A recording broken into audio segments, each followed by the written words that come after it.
iniciar mais uma conversa sobre aves. Temos o Gonçalo Elias connosco e hoje vamos conversar sobre a sua 46ª espécie na sua lista pessoal, na Lagoa de Óbidos, e ainda estamos em agosto de 88. Olá, Gonçalo, conta-nos lá então Olá, sobre esta olá Zé. observação.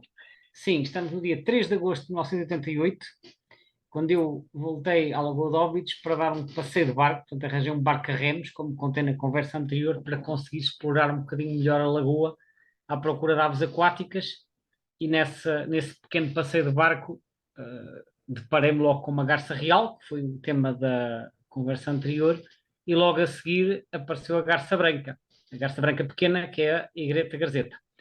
E, portanto, foi assim então que eu tomei contacto com esta espécie. Então, quanto à distribuição, isto é uma espécie que nós encontramos um bocado pelo país inteiro, não é verdade? Sim, é verdade, tem uma distribuição alargada, embora talvez mais escassa nas chamadas terras altas, porque não tem habitat, portanto, no interior norte e centro do país, nas zonas serranas, é relativamente escassa. Podem aparecer, mas não são muito abundantes. Agora, estão presentes por todo o sul e estão presentes principalmente por todo o litoral. Até uma espécie de ampla distribuição, sobretudo então nas terras baixas. Mas nem sempre foi assim, porque esta garça foi muito perseguida, principalmente no século XIX, devido às suas plumas, aquelas plumas com que elas ficam na época de reprodução, que são assim umas penas grandes, muito grandes e muito destacadas, sabes o que é que eu estou a falar, não é? As chamadas tinham eram usadas para fazer chapéus. Aí está. Portanto, era por esse motivo esta garça no século XIX era relativamente escassa. Felizmente, hoje em dia, essa perseguição terminou, ou se ainda existe, já não tem grande expressão, e a espécie tem tido uma enorme expansão, não só em Portugal, mas também em Espanha e pela Europa acima. Ou seja, elas têm estado a expandir e atualmente já ocupam a maior parte de França, Inglaterra, Irlanda, já chegaram à Bélgica e à Holanda, e também na Europa de Leste se expandiram, já apareceram na Suíça, na República Checa, na Áustria, enfim, numa série de países onde há 30 anos praticamente estavam ausentes. Portanto, tal como a garça boieira, que nós falámos no início desta série de conversas, a garça branca pequena teve uma enorme expansão para norte e hoje é frequente em latitudes onde no passado eram muito escassas. Aqui em Portugal, ela, digamos, existem registros históricos de que ela sempre existiu por aí, ou é uma coisa. Existe, sim, vamos ver, registros muito antigos possivelmente estarão mal documentados, que era sempre um problema, mas esta espécie, pelo menos ao longo dos últimos 50 anos, tem sido razoavelmente bem monitorizada. E como são aves coloniais, são regularmente feitos censos desta espécie para perceber como é que está a população. Agora, se nós recuarmos muito mais para o passado, por exemplo, para o tempo do Rei Júnior, que é um trabalho que eu já referi por diversas vezes, que foi um catálogo das espécies que ele fez em 1931. Ele refere que esta garça era comum na costa do Algarve. E de resto diz que às vezes aparecia na Ria de Aveiro e na Lagoa dos Moris, mas ele faz referência especificamente ao Algarve, o que sugere que nessa época esta garça tivesse uma distribuição muitíssimo mais restrita. E é provável que fosse assim, porque em Espanha, sabe-se que em Espanha, no século XIX, esta espécie também era considerada relativamente escassa, a não ser na Andaluzia, embora ocorressem noutras zonas. Portanto, possivelmente relacionado com aquela situação que eu referi, elas estavam muito concentradas no sul da Península Ibérica. E é curioso que o Rei Júnior faz uma referência a um sítio que ainda hoje lá ocorrem, que é o Leixão da Gaivota. O Leixão da Gaivota é um ilhéu rochoso que existe em frente à Ponta do Altar, que é junto à Foz do Rio Arado, ali no concelho de Lagoa, portanto perto de Portimão, mas do lado nascente. E o Leixão da Gaivota é um rochedo praticamente vertical e depois aplanado em cima, que desde há muitos anos é conhecido por ter uma enorme colónia de garças, uma colónia mista, portanto, boieiras e brancas, pequenas. E o Leixão da Gaivota foi classificado como zona de proteção especial em 1999, quando entrou para cá a Rede Natura 2000. Mas a sensação que eu tenho, daquilo que eu pude observar nos últimos anos, é que a colónia de garças diminuiu imenso em anos mais recentes. E já quase não há lá garças brancas pequenas. Portanto, eu neste momento nem sei se justificaria aquilo continuar a ser zona de proteção especial, porque há colónias muito mais significativas em termos numéricos e que não têm qualquer estatuto de proteção. Portanto, aquela colónia historicamente foi muito relevante, atualmente penso que não será tanto. Aliás, embora elas tenham expandido ao longo do século XX, os censos mais recentes feitos em Portugal apontam para uma diminuição. Por exemplo, em 2014 foram estimados 1.600 casais em Portugal e em 2021 já tinha caído para 1.000. Eu julgo que está a acontecer o mesmo que aconteceu com a garça boieira, que é elas estarem a diminuir no sul do país à medida que se vão expandindo para norte no resto da Europa, porque elas expandiram-se imenso no norte de Espanha, França e nos outros países que eu já mencionei. Portanto, ou seja, resumindo, eu penso que ao longo do século XX houve uma expansão importante em Portugal, mas que nos últimos 15 ou 20 anos, ou 30, parece já estar a haver uma diminuição, principalmente no Sul. Mas não sei, pelo menos é uma percepção com base nos dados que existem. Em Doñana também, que é no sul de Espanha, também se verificou uma diminuição em anos recentes. Seria necessária uma análise mais detalhada e mais exaustiva para perceber. Mas, como disse, parece-me que elas estão a deslocar para o norte e isso implica um bocadinho uma diminuição no sul. Elas também ocorrem nas ilhas? Não. Quer dizer, ocorrem, mas não nidificam. Aparecem lá, tanto na Madeira como nos Açores, como visitantes não nidificantes. Repara que as populações dos outros países europeus situados mais a norte são parcialmente migradoras. E, portanto, as garças brancas pequenas que nós vemos cá durante o inverno, algumas são provenientes do estrangeiro. Mas também temos populações residentes. O termo residente é um termo que muitas vezes é mal utilizado, porque nós usamos o termo residente para nos referirmos a uma espécie que está por cá durante todo o ano. Agora, o facto da espécie estar cá durante todo o ano não significa necessariamente que sejam os mesmos indivíduos. Ou seja, não significa necessariamente que esses indivíduos sejam sedentários. Eles podem ir-se embora e serem substituídos por outros. Portanto, por isso é que eu digo, o termo residente às vezes aplica-se à espécie, não necessariamente ao indivíduo. É possível que haja algumas que estão por cá todo o ano, mas repara, por exemplo, elas aparecem muito nos estuários, nesta época, agora em novembro, né, que é quando nós estamos aqui a gravar, aparecem muito nos estuários, mas elas nos estuários não nidificam em grande quantidade porque não têm onde, não têm árvores, não têm suportes, e então elas às vezes vão mais para o interior ou para estas zonas rochosas. Portanto, elas fazem movimentos. A amplitude desses movimentos é que nem é sempre conhecida. Mas, por exemplo, sabe-se que em Portugal há recapturas de garças brancas pequenas anilhadas em Espanha e em França. E sabe-se, pelo menos, que uma ave anilhada no Polo do Quilobo, que fica ali no Ribatejo, onde sempre houve uma importante colónia, já foi recapturada em Espanha. Portanto, há movimentos, e no caso de Espanha até há muito mais recapturas. Sabe-se, por exemplo, que há indivíduos anilhados em Espanha que foram recapturados em países africanos. Por exemplo, em Marrocos e na Argélia e até na África subsaariana. Portanto, há movimentos, há movimentos. Talvez não se saiba é que qual Para é a onde é que elas percent... vão, para onde é que elas vêm? Não, Não é? sabe-se algumas, ou seja, porque há recapturas, como eu disse, em países africanos, há recapturas em França e há recapturas, inclusivamente em Espanha, de aves provenientes de outros países europeus, como, por exemplo, das Ilhas Britânicas. Mas é uma coisa sistemática ou poderão O ser problema é que movimentos dispersivos que nunca se sabe muito bem? é sempre muito difícil dizer, porque eu acho que há sempre uma mistura de indivíduos migradores com indivíduos que não são migradores. Portanto, mas, por exemplo, sabe-se que no caso de Espanha, das aves anilhadas em Espanha, houve recapturas em França, em Itália, na Polónia, e também houve recapturas em Espanha de aves anilhadas no sul de França, no norte de Itália, na Sérvia, né? Portanto, que vem de leste, ou seja, os movimentos não são todos de norte para sul.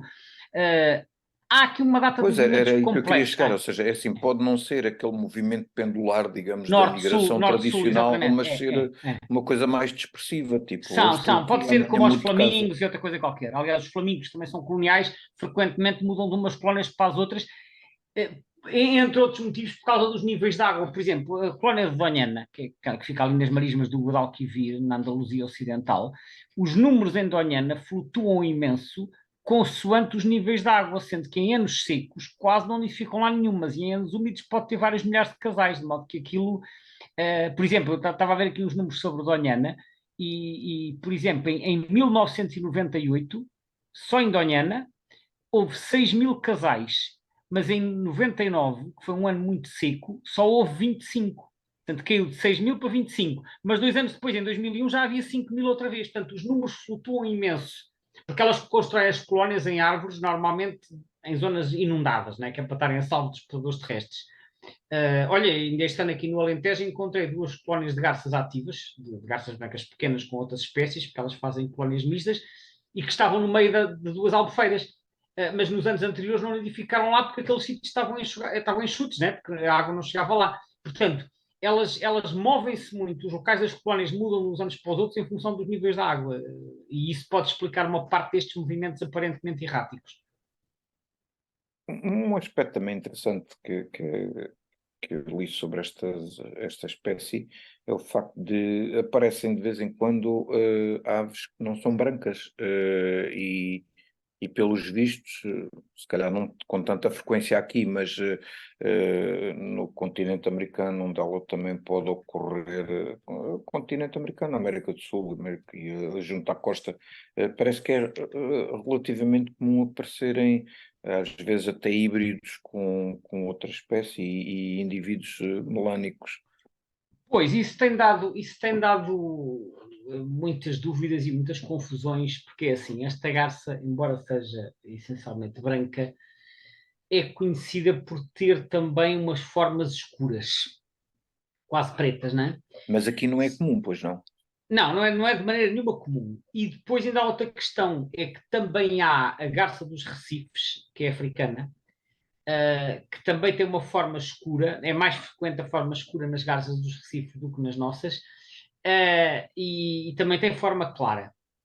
Portanto, quando aparece uma garça escura, assim, quase preta, só com um bocadinho branca na garganta e com os pés amarelos, põe-se logo a questão se é uma garça dos recifes escura ou se é uma garça branca comum escura, porque eu sei que no sul de Espanha, acho que li há um ano ou dois, tinha sido documentado o caso de uma garça branca pequena escura, numa colónia, tipo melânica.